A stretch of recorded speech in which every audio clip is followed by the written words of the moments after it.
Yeah, we are in video number 11, and in this video we are going to talk something about light. So in the previous video number 10, we discussed about natural oxygen which comes out of plants, which is in the previous video number 10, we have discussed how plants produce oxygen naturally. So for the plants to produce oxygen naturally, they need light. So in this video number 11, we are going to discuss a few words about light. So what is light? If you're most probably people maintain aquariums indoors. So if they want to go for a planted aquarium, the plant definitely needs light for its growth and for the photosynthesis process. In this process, because we are for this, what we have to do is we have to provide light artificially if we are unable to provide light to them from a natural source. For example, if you keep an aquarium near the window, and if the aquarium receives ample of lighting, that will be fine for the plants to go ahead with their photosynthesis process and everything. But if you have kept the aquarium at some corner of that room where the good source of light doesn't reach there, so obviously you have to provide good lighting for the plants. So here what I want to suggest you is, there may be people who doesn't care for the electricity bills, but there might be people who also think about the electricity bills.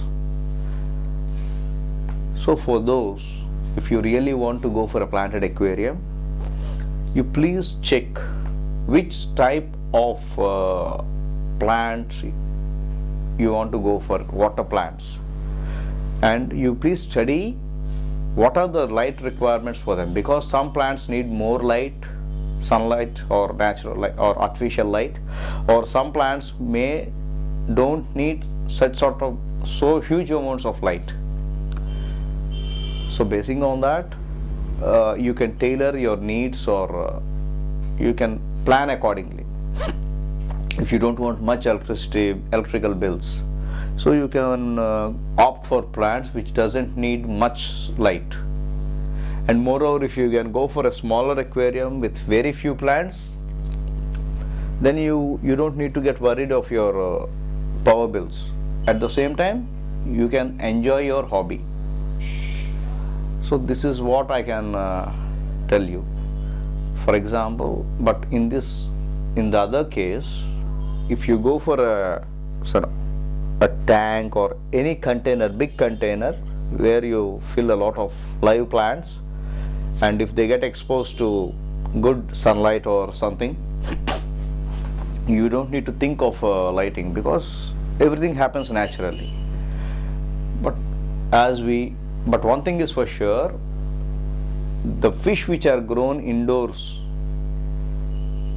and if we compare fish which are grown indoors and outdoors in a natural environment, the fish which grow in a natural environment are far much more better, healthier when compared to the fish which are indoors. Why? Because Mother Nature takes care of the fish which are kept outside. And one more thing I want to just share with you is, as we all know, fish doesn't have eyelids like us, but they have a thin membrane which just covers their eyes while they were sleeping. First, let's compare the fish which are indoor and which are living outdoors. Fish which are living outdoors, we don't need to provide any light to them. So what happens is, early in the morning, the sun slowly rises, and the transformation from darkness to lighting happens very slowly and very steadily. And at the evening also, the same things happens, from light to dark. It's a very slow process, and there will be no sudden jerk in that. Okay.